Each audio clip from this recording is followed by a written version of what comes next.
Nandito ako sa Playtime Philoil Center sa may San Juan City para manood ng Coronation Night ng Mutya ng Pilipinas 2025. Ayan at nakapag-register na at nakuha ko na ang aking media pass. Ito ang loob ng venue dito sa Playtime Philoil Center habang hindi pa nag-uumpisa ang event.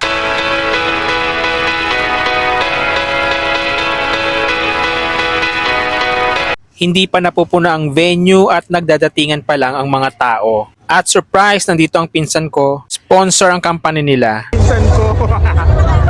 Unti-unti na nga napupuna ang venue dahil nagdadatingan na ang mga tao. At nagumpisa na ang Coronation Night ng Mutya ng Pilipinas 2025 sa opening production ng mga kandidata. Good evening, Pauline, and good evening, Gaynil.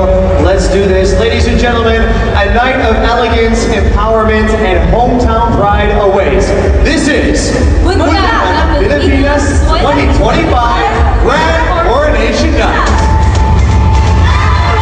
Unang competition ay rumampang mga kandidata suot ang kanilang swimsuit.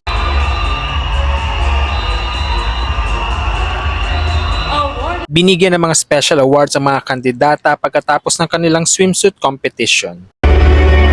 Natapos lang i-announce ang top 21 sa may finalist.